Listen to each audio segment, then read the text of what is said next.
حضرت مرزا مظہر جانے جانا فرماتے ہیں کہ بارش ہوئی تھی تازی تازی، دلی میں تازی تازی بارش ہوئی تھی. ایک بابا لکڑی کے جوتے پہنے کھڑا ہوں، اللہ اللہ اللہ، اسی کسے دے کچھ بھی نہیں لگ دے، نہ کوئی ساڈا دردی. بابا مست ہو کے جا رہا، اللہ اللہ کرتا جا رہا. ایک طوائف اپنے کوٹھے سے اتر کے تو سیڑھیوں پہ بیٹھی تھی، ساتھ اس کا یار بھی بیٹھا تھا. بابا اپنی مستی میں جا رہا، تو بابا جی کے پیروں سے کچھ مٹی اڑی تو اس عورت کے کپڑوں پہ پڑ گئی. پرواہ نہیں، بزرگ گزر رہے. وہ یار اس کا دوڑا ہوا آیا، اس نے آ کر تھپڑ مارا. کا خیال نہیں سارے اس کے کپڑے آلودہ کر دیے، تو کدھر تیرا دماغ نہیں ٹھیک؟ بابا نے نظر اٹھائی، کہا بیٹے میں نے دیکھا نہیں، چل اللہ تیرا بھلا کرے، تو نے بدلہ لے لیا. بابا جی چپ کر کے وَإِذَا خَاطَبَهُمُ الْجَاهِلُونَ قَالُوا السَّلَامَ، چپ کر کے گزر گئے.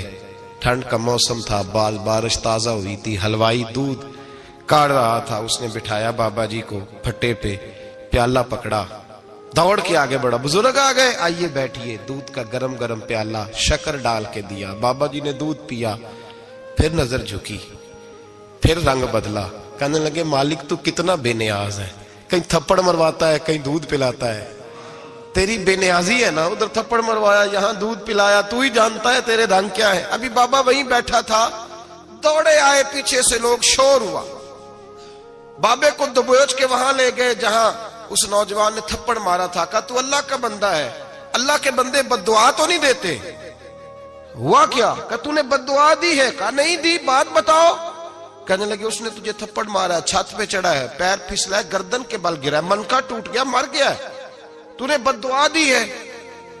بابا جی کہنے لگے یار میں نے تو دوسرا لفظ بھی نہیں کہا، بھلا ہو کہہ کے گزرا ہوں، میں نے نہیں بد دعا دی. کہا تو نے دی ہے تبھی تو مر گیا. کہا نہیں دی. کہا بابا تو بزرگ آدمی ہے، سچ بول. تو بابا جی کہنے لگے سچ سنو. پھر میں آ رہا تھا، میرے پیروں سے مٹی اڑی، اس کے یار کے کپڑوں پہ پڑی، اسے برا لگا، اس نے مجھے مارا. جب اس نے مجھے مارا تو میں کوئی لاوارث تو نہیں تھا، جب اس نے مجھے مارا تو میں کوئی لاوارث تو نہیں تھا. مجھے دشمنوں نہ چھیڑو، میرا ہے کوئی جہاں میں ابھی پکار لوں گا، نہیں دور ہے مدینہ. اس نے مجھے مارا تو میں کوئی لاوارث تھا کہ میرا بدلہ کوئی نہ لیتا.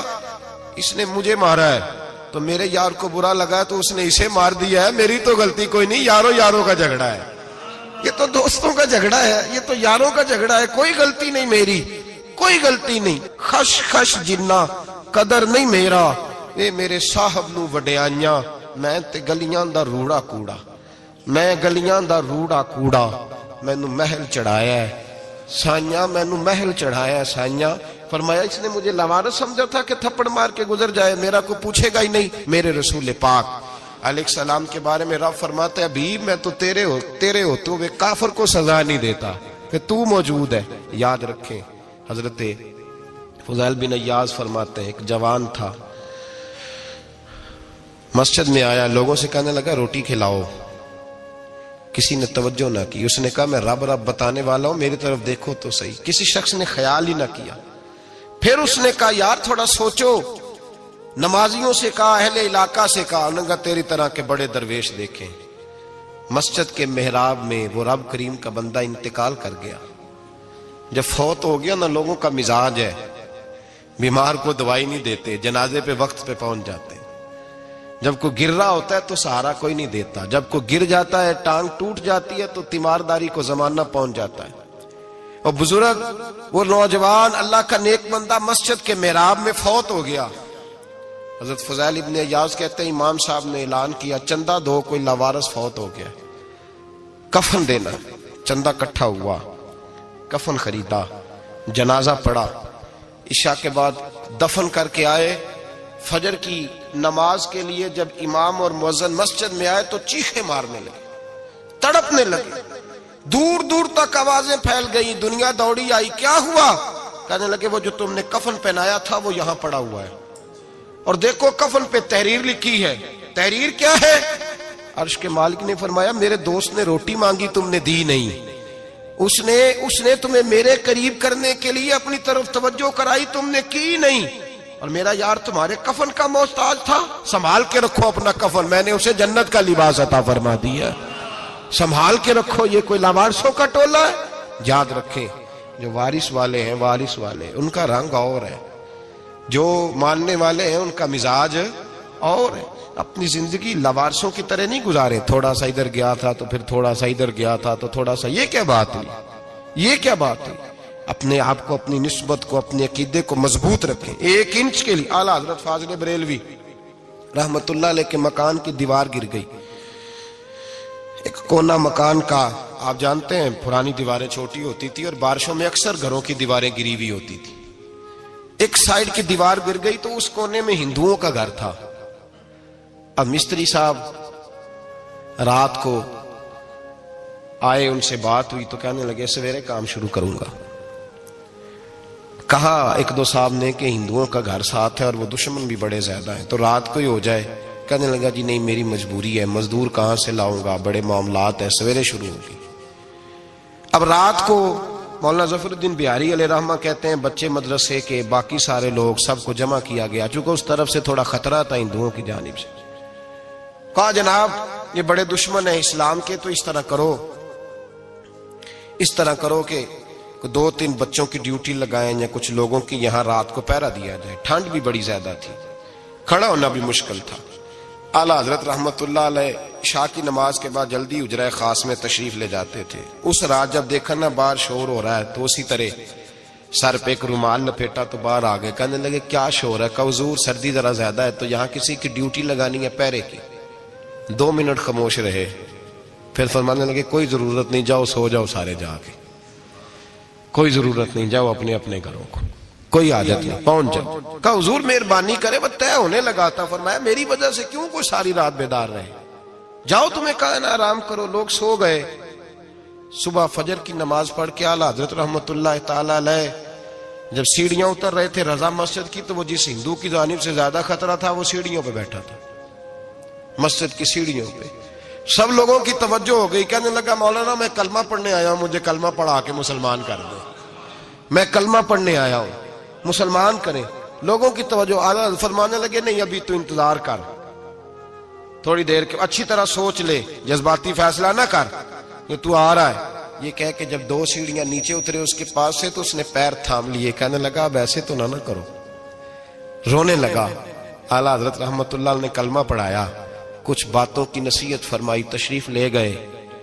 گھیرنے والے گھیر کے بیٹھ گئے، کہنے لگے ہمیں بھی بتا بدلہ کیسے ہے۔ کہنے لگا دیوار گر گئی، آدھی رات کے وقت، آدھی رات تک انتظار کرتا رہا، پہرے دار کوئی نہیں، تو 2 تلواریں لے کر جب میں ان کے مکان کی جانب بڑھا، میں نے کہا آج گردن کاٹوں گا اور کاٹ کر کے نکلوں گا۔ کہتا ہے جب میں قریب آیا تو 2 شیر کھڑے تھے، اوپر سے پلٹ کے آیا تو پھر کھڑے تھے، ادھر سے پلٹ کے آیا تو پھر کھڑے تھے۔ فرماتے ہیں میں 2 گھنٹے کے بعد آیا تو پھر پلٹ کے کھڑے تھے، میں پھر 1 گھنٹے کے بعد آیا، سحری کا وقت ہو گیا تو پھر پلٹ کے کھڑے تھے، اب میں ڈر کے بھاگا۔ کہتے ہیں فاضل بریلوی نے اپنی کھڑکی سے منہ باہر نکالا، کہنے لگے اور کتنا تجربہ کرے گا، مجھے تو لاوارث سمجھتا ہے، لاوارث ہوں میں، اور کتنا تجربہ کرے گا، بس کر مان جا۔ میں نے کہا حضور یہ کون ہے، مجھے بتائیے تو صحیح یہ کون ہے۔ تو کہنے لگے میں نے ساری زندگی رسول اللہ کی عظمت کا دفاع کیا ہے، ساری زندگی غوث اعظم کے نعرے لگائے ہیں، ابھی تو یہ مدد صرف غوث پاک جیلانی کی بھیجی ہوئی ہے، ابھی تو غوث اعظم کی بھیجی ہوئی مدد ہے، مولا علی ابھی پیچھے ہیں، 2 جہاں کے محبوب ابھی اس سے پیچھے ہیں، وہ تو ابھی پیچھے ہیں، پیچھے کھڑے ہیں کہ ضرورت پڑی تو ہم بھی تیار بیٹھے ہیں۔ او بھائی آج رواج ہو گیا، رواج، میں نے 2-4 دن پہلے بھی کہا تھا، لوگ کہتے ہیں نہیں کوئی نہیں ضرورت، سامنے سارا کچھ نظر آ رہا ہے۔ او خدا کے بندو یاد رکھو، نسبت ہے بڑی چیز، جانے تگو دو میں، اگر کسی کو نسبت میسر آ گئی نا، نسبت، خالی دامن ہی مل گیا، تیرے ہاتھ میں کچھ ہے تو ہونی چاہیے نا، خالی دامن ہی تجھے کسی کا میسر آ گیا تو بچ گیا۔ اپنی نسبتوں کی حفاظت کریں، ان کو مضبوط کریں، ان پر محنت کریں، ان پر توجہ رکھیں۔ یہ نسبت جو ہوتی ہے نا، نسبت، یہ دیکھیں نا، ایک گتا ہے عام کتاب کو لگا ہوا ہے تو جہاں مرضی رکھ دو، اس کی کوئی قدر نہیں، لیکن جو گتا قرآن مجید کو لگ گیا ہے اس کو بغیر وضو چھونا جائز ہے۔ ایک پٹھے پہ اینٹ بنی ہے، جو باتھ روم میں لگ گئی وہاں بغیر جوتے کے جایا نہیں جا سکتا، اور جو مسجد میں لگ گئی وہاں جوتے پہن کے جایا نہیں جا سکتا. یہ نسبت ہے بڑی چیز. اگر میسر آئے نصیب ہو اپنی نسبت کو مضبوط کر کے رکھا کریں, اس کی جولانی کا مظاہرہ کیا کریں. اس نسبت میں روز توانائی آنی چاہیے. میں آپ کو بڑی ذمہ داری کے ساتھ ایک بات بتاتا ہوں تجربے کی. ہمیں جتنا کسی نے آ کے کہا ہے نا نسبت کے خلاف, ہماری نسبت اس سے زیادہ مضبوط ہوئی. ہمیں جتنا کسی نے آ کے کہا ہے نا جی آپ کو کیا ملا, آپ کو کیا ملا, تو ہم نے اتنا کہا یار جیسے جیسے تو کہتا جاتا ہے ہماری تو نسبت میں اضافہ ہوتا جاتا ہے, ہمارا تو مزاج بدلتا جاتا ہے. روز ایک نیا پردہ کھلتا ہے, روز ایک نیا رنگ واضح ہوتا ہے, روز ایک نئی توانائی. ابھی تھوڑے دن کی بات ہے, ایک مولانا شرف الدین صاحب ہے, مفتی صاحب, میرے حضرت صاحب کے مرید ہوئے. مفتی تھے, عالم آدمی تھے, سرکار تاج الشریعہ, ہمارے شیخ سے بیعت کی. اب ہمارے حضرت صاحب کا اس وقت حال وہی ہے وَرَأَيْتَ النَّاسَ يَدْخُلُونَ فِي دِينِ اللَّهِ أَفْوَاجًا. اب فوجوں کی فوجیں لوگ آتے ہیں. ہم نے دیکھا ہے صرف خالی مرید ہونے والے بار سینکڑوں کی تعداد میں ہزاروں لوگ بیٹھے ہیں کہ صرف بیعت اتنا کہہ دیں ہم نے قبول کیا. اس عالم میں, اور جہاں حضرت صاحب کا اعلان ہو جائے کہ تشریف لا رہے ہیں, وہاں لاکھوں کا مجمع جمع ہو جاتا ہے اور ایک جھلک دیکھنے کو لوگ ترستے رہتے ہیں. یہ کیفیت ہم نے دیکھی. وہ دور گزر گیا. کبھی ایسا بھی ہوتا تھا ایک میں ہوتا تھا, ایک تو ہوتا تھا, اور تیسری تنہائی ہوتی تھی. وہ دور بیت جاتا ہے, وہ لمحے کسی کسی کو نصیب آتے ہیں. حضرت کا وہ مولانا شرف الدین صاحب کہتے ہیں مرید ہوا, تو مرید ہوا مجمع میں, رسی حضرت پھینکتے ہیں یا چادر پھینکتے ہیں تو پکڑ کے مرید ہوا, تو ساتھ ساتھ اور چادریں باندھی تھی, لوگوں نے پکڑی ہوئی تھی. ایک مولانا, میں جب بیعت ہو کے آیا ان کو بتایا تو مجھے کہنے لگے یار تو ایسی جگہ مرید ہو گیا جو تیری بات بھی نہ سن سکیں, جن کو تو دکھڑا بھی نہ سنا سکے, جو مصروف ہی بڑے رہتے ہیں, کہاں مرید ہو گیا تو. ایسے پیر کا بیعت ہوتا جہاں تو جاتا, وہ تیرے پاس آتے, گفتگو ہوتی, بات چیت ہوتی. کہتے جب انہوں نے مجھے بہت زیادہ قائل کیا نا, بہت زیادہ, تو میں نے ارادہ کر لیا. میں نے کہا بات ٹھیک ہے, بیعت کہیں اور ہونا چاہیے تھا. کہتے میں عشاء کے بعد سویا تو حضرت صاحب مجھے خواب میں ملے, خواب میں, اور فرمانے لگے مولانا جب آپ مرید ہوئے تھے تو آپ اس جانب بیٹھے تھے, اس کونے میں آپ تھے, اتنے لوگ آپ سے پہلے تھے, اس حال میں آپ مرید ہوئے تھے, اور جہاں تک بات چیت کرنے کی بات ہے تو آپ نے جو دل میں سوچا تھا وہ میں نے آ کے آپ کو بتا دیا ہے. پھر بھی بڑی ضرورت ہو تو میرے صاحبزادے کا نمبر لے لیں اور فون کر لیا کریں, بات ہو جایا کرے گی. کہتے ہیں یہ ابھی بات ہو ہی رہی تھی کہ میرے دروازے پہ دستک ہوئی تو میری آنکھ کھل گئی. میری آنکھ کھلی تو میں پریشان ہوں کہ نمبر تو ملا نہیں. ایک انجینئر صاحب میرے محلے میں رہتے تھے, فرماتے ہیں وہ شام کو میرے پاس آئے اور کہنے لگے مولانا سنا ہے آپ حضرت مفتی اختر رضا صاحب سے مرید ہو گئے. میں نے کہا ہاں. تو کہنے لگے میں ان کے مدرسے میں کام کر کے آئے ہوں, میرے پاس ان کے بیٹے کا نمبر ہے, چاہیے آپ کو؟ نمبر ہے چاہیے. کہتے ہیں نمبر مجھے وہ شام کو گھر آ کے دے گئے. اب جب میں آستانہ نور پہ بریلی شریف ملنے کے لیے حاضر ہوا تو میرے دل میں خیال آیا, جب میں اندر گیا نا تو میرے دل میں خیال آیا حضور خواب جو آئی تھی اتنی بھی جلدی کیا ہے, ذرا ٹھہر جائیے, آپ ملے جو تھے تو صاحب نمبر بھی دے ہی جاتے. میرے دل میں خیال آیا تو السلام علیکم کے بعد حضرت کہنے لگے مولانا مجھے تو جلدی کوئی نہیں تھی, آپ کے دروازے پہ دستک ہو گئی تھی, مجھے تو کوئی جلدی نہیں تھی, آپ کا دروازہ بجنے لگا تھا, مجھے تو جلدی کوئی نہیں تھی لوٹنے کی. ہر مشکل دی کنجی یارو ہاتھ مرداں دے آئی, اور مرد نظر کرے جس ویلے مشکل رہے نہ کائی. بس لوگوں یہ یاد رکھو اور اس پہ عمل کرو, اپنی نسبتوں کو مضبوط کریں. ہمارا تو جیسے دن کا اجالا چمکتا ہے نا, چمکتا ہے دل کا اجالا, جیسے نیا دن چڑھتا ہے ہمارے لیے تو ایک نئی روشنی لے کے آتا ہے. اپنے آپ کو بیدار رکھیں. سورج اگر باہر پورا نکل آئے نا تو جو آدمی آنکھیں زور سے بند کر لے اسے کوئی شے نظر نہیں آتی. پورا سورج نکلا ہوا بھی ہو, سورج اسے نظر آئے گا جس کی اپنی آنکھیں بھی کھلی ہوں گی. تو آنکھیں نہیں کھول رہے, تو آنکھیں نہیں کھول رہے, آنکھیں, یہ شکوہ آنکھیں نہ کھولنے کا ہے, آنکھیں نہیں کھول رہے تو سورج کیسے نظر آئے گا. بات ذرا سخت ہے پر چلو آپ میرے عزیز ہیں, کر جاتا ہوں. ملا رومی رحمت اللہ تعالی علیہ فرماتے مجھ سے ایک شخص نے کہا کہ نبی پاک صلی اللہ تعالی علیہ وسلم اگر سراجم منیرہ ہے تو نظر کیوں نہیں آتے؟ تو میں نے کہا الو اگر آنکھیں بند کر لے تو اسے کوئی شے نظر نہیں آتی. آنکھیں بند کر لے تو اسے کوئی شے نظر, تو آنکھیں تو کھولنا, آنکھیں کھول. یہاں میں اپنے کمرے میں یوں پردہ آگے کر کے لائٹ بند کر کے باہر شور مچاؤں, سورج کوئی نہیں, سورج کوئی نہیں, تو مجھے کوئی بندہ کہے گا پاگل, اس طرح کر, باہر نکل, ادھر آ تجھے دکھاؤں سورج ہے کہ نہیں، تیری تو اپنی آنکھیں بند ہے۔ اقبال کہتے ہیں دل بینا بھی کر خدا سے طلب، آنکھ کا نور دل کا نور نہیں، اندر کی آنکھیں کھول، اندر اتنا اندھیرا ہے تو باہر کیسے نظر آئے گا؟ تو لوگ آنکھ ہی نہیں کھولتے، دائیں بائیں دیکھتے رہتے ہیں۔ نسبت کو مضبوط کریں۔ رب تو فرماتا ہے حبیب تو موجود ہے تو میں کافر کو بھی عذاب نہیں دیتا۔ اب یہاں خالص نسبت کا بیان ہے، خالص، یہ نہیں فرمایا کہ حبیب ان کے عمل اچھے ہیں تو میں عذاب نہیں دیتا، یہ نہیں فرمایا کہ حبیب یہاں خانہ کعبہ ہے تو میں عذاب نہیں دیتا، نسبت کی بات فرمائی، نسبت کی۔ یہ نہیں فرمایا کہ حبیب یہاں روز طواف ہوتا ہے تو عذاب نہیں دیتا، یہاں تلاوت ہوتی ہے تو فرمایا حبیب تو ہے اس لیے میں انہیں عذاب۔ مدینے میں کبھی زلزلہ نہیں آیا، پتہ ہے آپ کو؟ اس لیے نہیں آیا کہ وہاں میرے مصطفیٰ کا گنبد خضرا ہے۔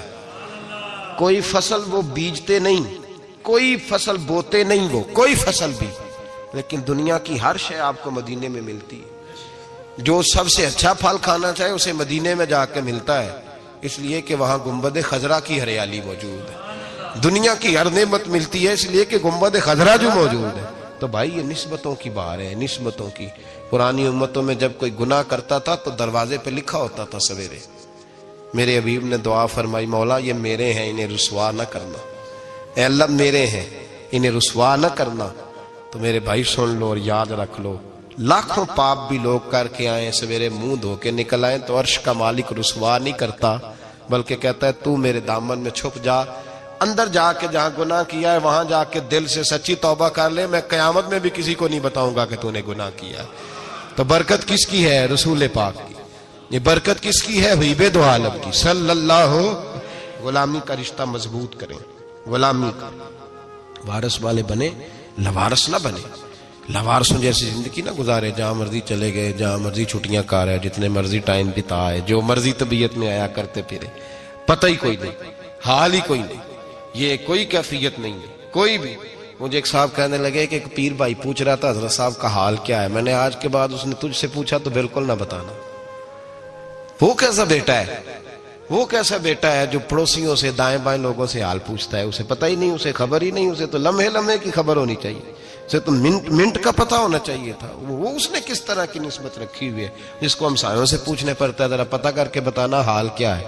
تو کدھر تھا بھائی، اتنی دیر ہو گئی، تو نے حال بھی کسی اور سے پتہ کرانا ہے؟ میں نے کہا اس کو کہنا آج کے بعد حال پوچھنا ہوا تو خط لکھے، میں بھی جواب لکھ دوں گا، بات ختم ہو گئی۔ جب دور دور جو رہنا ہے تو ٹھیک ہے، پھر اس طرح نہ تو خدا ہے نہ میرا عشق فرشتوں جیسا، دونوں انسان ہیں تو پھر کیوں اتنے حجابوں میں ملے؟ اور اس نے کہا تھا اب کہ ہم بچھڑے تو شاید کبھی خوابوں میں ملے، جیسے سوکھے ہوئے پھول کتابوں میں ملے۔ ایسا کام نہ کریں کہ وہ انداز ہی بدل جائے، اپنے آپ کو، اپنی نسبتوں کو مضبوط کریں۔ اللہ تبارک و تعالیٰ سے دعا اور التجا ہے کہ اللہ کریم ہمیں نسبتوں کی مضبوطی عطا فرمائے، اور اللہ تبارک و تعالیٰ ہمیں یہ توفیق دے کہ ہم سمجھ جائیں اس بات کو کہ اصل بات ہے کیا، اور اصل کی مضبوطی کتنی ضروری ہے، اصل تک پہنچنا کتنا ضروری ہے۔ اور یہ بھی یاد رکھیں، اماں جب ناراض ہوتی ہے نا، جب اماں ناراض ہوتی ہے تو کہتی ہے بس نکل جاتی، فٹافٹ نکل جاتی، دوڑ جا، کوئی تعلق نہیں۔ ابا بھی کہتا ہے آج آیا تو ٹانگیں توڑ دوں گا، حال ہی کوئی نہیں۔ اور وہی بیٹا جا کے 2 منٹ پیروں میں بیٹھتا ہے، کہتا ہے اماں تجھے پتہ ہی نہیں میں کتنی ٹینشن میں تھا۔ تو وہی اماں باہر نکل کے پہلے بڑھ کے مار رہی ہوتی ہے حد کر دوں گی، پھر وہی اماں کہتی ہے بڑا پریشان ہے بیچارہ۔ یہ کیفیت ہے، اپنے آپ کو صحیح کریں، اپنی نسبتوں کو مضبوط کریں، احکامات پہ عمل کریں، محبوب کی غلامی تگڑی کریں۔ یہ جو سستیاں ہیں، کوتاہیاں، ان کو دور کریں۔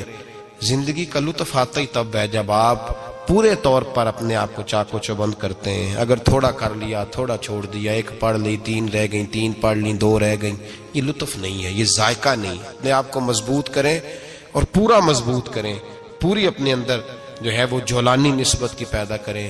بس یہ دعا کریں اللہ جب تک زندہ رکھے غلامی میں رکھے، اور مارے تو غلاموں جیسی موت عطا فرمائے۔